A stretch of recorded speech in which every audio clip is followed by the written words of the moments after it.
পর্তুগালে কাজের সুযোগ বেড়েছে, বেকারত্বের হার কমেছে এবং কি ১৯৯৮ সালের পর থেকে অ্যাক্টিভ লোকের সংখ্যা রেকর্ড ছুঁয়েছে। কিছুটা অবাক হয়েছেন আপনারা এই খবরে, আসলে সত্য। এবং আসলে বিষয়টা কি সে বিষয়ে আমরা বিস্তারিত শুনবো, এমনকি আমরা কি ভাবে এই কাজের সুযোগটা গ্রহণ করতে পারবো তা নিয়ে বিস্তারিত রয়েছে। আশা করছি সবাই শুনবেন। এদিকে ৩,৭৫০ জন বাংলাদেশিকে তাদের ফাইল বাতিল করে ২০ দিনের দেশ ছাড়ার নোটিশ দেওয়া হচ্ছে পর্যায়ক্রমিকভাবে। এটি শুনে পেনিক হওয়ার কোনো কিছু নাই। এই বিষয়টি নিয়ে আমি এর আগে আলাপ করেছিলাম। এমনকি অ্যান্টনি লেতো আমারও আজ যেটা বলেছেন যে ৩৪,০০০ ফাইল প্রসেস তারা বাতিল হচ্ছে। তো সেটি তার মধ্যেই বিভিন্ন দেশের এই নাগরিক। তো আপনারা বিস্তারিত শুনলে আমরা এই বিষয়টি বুঝতে পারবেন। সবাই পেনিক নেওয়ার কোনো কিছু নেই। এদিকে সেই নির্বাচনের পর নতুন সরকার গঠিত হওয়ার ক্ষেত্রে আগামীকাল প্রথম জাতীয় সংসদের অধিবেশন বসতে যাচ্ছে। সেই অধিবেশনে সংসদীয় কমিটি এবং স্পিকার নির্বাচন করা হবে। যারা রাজধানীতে রয়েছেন, আপনাদের বাস ব্যবহারের ক্ষেত্রে আজ জটিলতায় পড়েছেন এবং এই বাস ব্যবহারের ক্ষেত্রে আগামী ৬ জুন কিছুটা প্রতিবন্ধকতা থাকবে। আমরা সংবাদের বিস্তারিত শুনবো। আপনাদের সবাইকে স্বাগত জানাচ্ছি আজ ২রা জুন সোমবারের পর্তুগাল টুডেতে। শুরুতে যেটা বিষয় যে মনে করেন যে এই তথ্যগুলো সকলের জন্য উপকারী হবে, প্লিজ দেরি না করে এখনই শেয়ার করে দিন এবং আপনিও মানবতার সেবায় নিজেকে নিয়োজিত করুন। অপরদিকে আপনারা জানেন যে আমাদের ঈদুল আজহা ধেয়ে আসছে, কোরবানির জন্য অনেকেই দেশে টাকা পাঠাবেন। আপনাদের জন্য একটি উপহার রয়েছে। আমাদের প্রবাসী বাংলাদেশিদের প্রতিনিধি দেশে টাকা পাঠাতে হয়। দেশে টাকা পাঠানোর একটি সহজ এবং সাশ্রয়ী মাধ্যম হচ্ছে ট্যাপ সেন্ড। এই অ্যাপটি ব্যবহার করে কোনো চার্জ ছাড়াই আপনাদের প্রিয়জনের কাছে আপনি টাকা পাঠাতে পারেন। বাংলাদেশে অবস্থিত ৬০টিরও বেশি ব্যাংক, মোবাইল ওয়ালেট, বিকাশ, রকেট, নগদ, ক্যাশপিনের মাধ্যমে ব্রাক, ব্যুরো, সিটি, এমটিবি, সোনালী এবং ডাচ বাংলা ব্যাংকে আপনারা আপনাদের প্রিয়জনের কাছে এই অর্থ পাঠাতে পারেন। তাছাড়া সরকারের সেই ২.৫% প্রণোদিত রয়েছে। এমনকি ট্যাপ আমাকে একটি প্রোমো কোড দিয়েছে, আপনারা স্ক্রিনে দেখতে পাচ্ছেন এফপি। এই প্রোমো কোডটি ব্যবহার করে আপনাদের প্রথম ট্রান্সফারে আপনারা যদি পর্তুগাল, ফ্রান্স, জার্মানি বা ইউরোপ থেকে পাঠান তাহলে ২০ ইউরো, ইউকে থেকে পাঠালে ২০ পাউন্ড, অস্ট্রেলিয়া, কানাডা এবং হচ্ছে যে আমেরিকা থেকে পাঠালে $২০, এমনকি দুবাই থেকে পাঠালে ৫০ দিরহাম পর্যন্ত বোনাস পেতে পারেন। আমি আমার এই প্রোমো কোডটি কমেন্ট বক্সে দিয়ে দিব।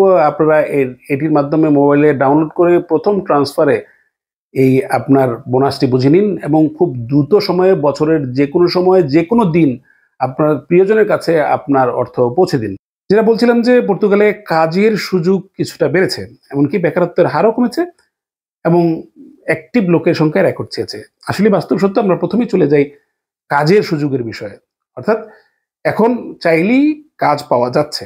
সেটা কিভাবে যাচ্ছে? ৩টি ভাবে কাজ পেতে পারেন। অর্থাৎ প্রথমত আপনি একদম সহজ পদ্ধতি হচ্ছে যে যদি আপনি কোনো কাজই না পারেন, যদি মনে করেন যে আপনি কোনো আপনার অভিজ্ঞতা নেই, কোনো কিছু নেই, আপনি যেখানে এগ্রিকালচার ফার্ম রয়েছে, যে অঞ্চলগুলোতে ওদিমেরাতে রয়েছে, আপনার আলগারভে, ওদিমেরা একই জোনে, আলান্তেজোতে, পর্তুতে যেখানে কৃষি ফার্ম রয়েছে বা সান্তারায়, সেখানে আপনি যোগাযোগ করলে অতি সহজে আপনি কাজ পেয়ে যাবেন। তারপরে যদি আপনি মনে করেন যে আপনার কিছু অভিজ্ঞতা রয়েছে, আপনি হোটেল রেস্টুরেন্টে বা অন্য কোনো অভিজ্ঞতা রয়েছে টেকনিক্যাল, সেক্ষেত্রে আপনি একটি সিভি তৈরি করে আপনি যেখানেই বসবাস করেন, যে শহরেই বসবাস করেন বা যে স্থানে বসবাস করেন সেই সংক্রান্ত, যদি একটা উদাহরণস্বরূপ আপনি একটা রেস্টুরেন্টে কাজ জানেন, সেক্ষেত্রে আপনি বিভিন্ন রেস্টুরেন্টগুলোতে আপনি আপনার সিভি নিয়ে আপনি ঘুরে যোগাযোগ করতে পারেন এবং অনেকেই সেখানে গিয়ে কাজ পেয়েছেন এবং খুব সহজেই পাচ্ছেন।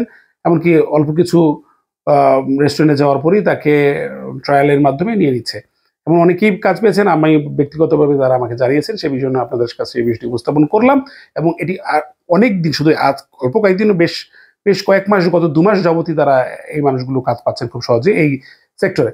তাছাড়া অনেকে দেখা যাচ্ছে যে আইএফপিতে রেজিস্ট্রেশন করে রেখেছিলেন। অর্থাৎ আপনারা অনেকেই জানেন যারা আইএফপিতে রেজিস্ট্রেশন করে, আপনার কাজ চলে গেলে বা কাজ না থাকলে বা কাজ খোঁজার জন্য এদের অনেকেই আইএফপির মাধ্যমেও কাজ পাচ্ছেন। অর্থাৎ আইএফপি থেকে চিঠি পাঠানো হচ্ছে যে তুমি এখানে যাও, কাজের সুযোগ রয়েছে, সেখান থেকে তারা কাজ পাওয়া যাচ্ছে। তো সুতরাং কয়েকটি মাধ্যম রয়েছে, তারপরে আপনার যে কানেকশনগুলো রয়েছে সেই কানেকশনগুলো থেকে আপনারা কাজ পেতে পারেন। হয়তোবা আমাকেও হয়তো কমেন্ট করে জানাতে পারেন। যদি এই ভিডিওর কমেন্টে আপনারা জানান আপনারা যাদের কাজ নেই, যাদের কাছে সুযোগ রয়েছে, আশা করছি আপনারা সহযোগিতা করবেন যাতে তারা বেকার রয়েছে বর্তমানে যারা খুব সহজেই কাজ খুঁজে পেতে পারে।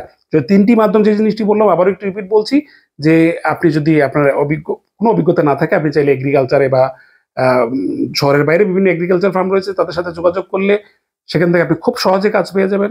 এবং যদি আপনার অভিজ্ঞতা থাকে তাহলে আপনি একটি সিভি বানিয়ে যে সংক্রান্ত অভিজ্ঞতা রয়েছে সেই ব্যবসা প্রতিষ্ঠানে প্রতিষ্ঠানগুলোতে আপনি যেতে পারেন। এমনকি যদি আপনার সুযোগ থাকে আপনি আইএফপিতে রেজিস্ট্রেশন করে নিতে পারেন। আইএফপিতে রেজিস্ট্রেশন করার বিষয়ে বারবার বলেছি, সেই আইএফপির ওয়েবসাইটটাও আজকে আমি ইউটিউবের লিঙ্কে আমি দিয়ে দিব। তো যাই হোক, আশা করছি হয়তো আপনারা খুব সহজেই এই কাজের মৌসুমটা শুরু করতে পারবেন এই সামার মৌসুমে। অপরদিকে প্রায় 3750 জন বাংলাদেশিদের ফাইল বাতিল করে তা প্রায় তাদেরকে 20 দিনের দেশ ছাড়ার নোটিশ প্রদান করা হচ্ছে। এটি সেই যখন সরকার ঘোষণা করেছিল 18,000 ফাইল বাতিল করবে বা 4,500 নোটিশ দিচ্ছে, সেই থেকেই কিন্তু হিসাবটা শুরু হয়েছে। এখন আজ সরকারের যে দায়িত্বপ্রাপ্ত মন্ত্রী রয়েছেন এন্তুলেতে আমারও, তিনি বলেছেন যে প্রায় 34,000 ফাইল বাতিল করা হচ্ছে। তো এর মধ্যে বাংলাদেশিদের সংখ্যা 3,750 জন। তো আপনারা প্যানিক নেওয়ার কিছু নেই, যারা এই নোটিশ পাচ্ছেন আপনাদেরও হয়তো বিভিন্ন সমস্যা, কারো এসএস এর সমস্যা, কারো ডকুমেন্টের সমস্যা, বিভিন্ন সমস্যা রয়েছে। যার যে সমস্যাটা যে আপনি সমাধান করছেন, যে প্রসেসিং করছেন, সেই বিষয়টি দিয়ে আপনি আবার আইমাতে আবেদন করতে পারবেন। যারা আপনারা অনেকে ইমেলে পেয়েছেন, সেখানে কিন্তু একটা লিঙ্ক রয়েছে, চাইলে আপনি আইমার পোর্টালের মাধ্যমে আবেদন করতে পারেন। তো আইমা পোর্টালের মাধ্যমে আপনি আপনার ডকুমেন্টগুলো দিয়ে বা আপনি লিখে কি কারণে আপনি করতেছেন আপনি আবেদন করতে পারেন। তো আপনি যদি আবেদনটা রানিং থাকে সেক্ষেত্রে আপনাকে কেউ এদেশ থেকে পাঠাতে পারবে না। এবং আইমা যদি গ্রহণ নাও করে, তারপরও বাতিল করে দেয়, সেক্ষেত্রে আপনি অ্যাডমিনিস্ট্রেটিভ রিপোর্টে 90 দিনের মধ্যে যেতে পারবেন। সুতরাং যাই হোক, যদি আপনার কাজ কন্টিনিউ থাকে, অর্থাৎ পর্তুগালে যদি আপনার কাজ কন্টিনিউ থাকে, আপনি যদি কাজ করছেন, পর্তুগালে অ্যাক্টিভ আছেন, সেক্ষেত্রে কিন্তু আমার মনে হয় অসুবিধা নাই। কেননা কাজ কন্টিনিউ থাকলে হয়তো সরকার এক সময় আমাদেরকে সেই সুযোগটা করে দিতে পারে। তো আপনাদের কাছে রিকোয়েস্ট থাকবে যে আপনারা কাজ কন্টিনিউ, যদি কাজ কন্টিনিউ থাকেন তাদের প্রায়োরিটি থাকে কিন্তু খুব বেশি। তো যাই হোক, আপনারা প্যানিক নেওয়ার কোনো কিছু নেই, নিয়ম মতোই থাকবেন। কেননা হয়তো আপনার অন্য দেশে প্রসেস করেছেন, সেই বিষয়টি আমাকে এক্সপ্লেন করি আপনারা দিবেন।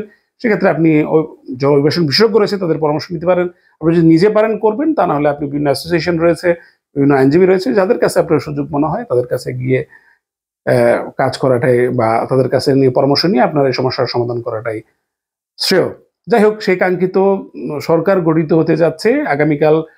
এই সরকারের প্রথম অধিবেশন বসিত হচ্ছে যাচ্ছে, জাতীয় সংসদে বসতে যাচ্ছে জাতীয় সংসদ অধিবেশন। সেই অধিবেশনে জাতীয় সংসদীয় অ্যাডহক কমিটি গঠন করা হবে।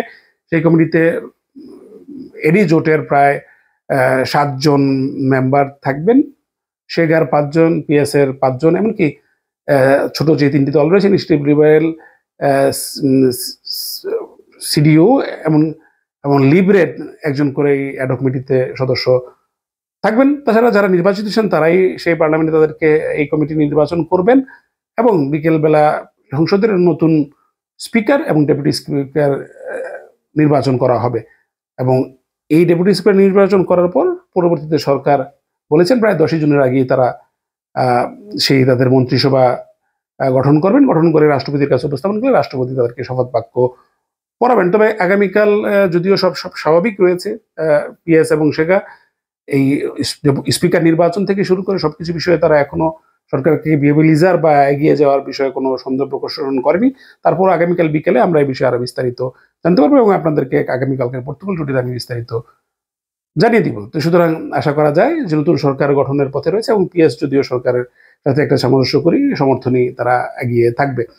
অপরদিকে আপনারা যারা রাজধানী লিসবনে রয়েছেন, আপনারা দেখেছেন যে হয়তো আজকে আপনারা সেই সমস্যাটা ভোগ করেছেন যে বাস ব্যবহারের ক্ষেত্রে কিছু প্রতিবন্ধক রয়েছে। সার্ভিসের শুরুতে সকালে এবং রাতে 2 ঘন্টা করে বাস প্রতিবন্ধকতা থাকবে। যারা খুব সকালে কাজে যাবেন, এমনকি অনেক রাত করে যারা কাজ থেকে ফিরবেন, তারা অবশ্যই এই বাসের শিডিউলটি দেখে তারপরে আপনারা যাত্রা শুরু করবেন। তো এই ছিল পর্তুগাল ট্যুরের মতো আয়োজন। আপনাদের সাথে আগামীকাল আবার থেকে সবাই থাকবেন।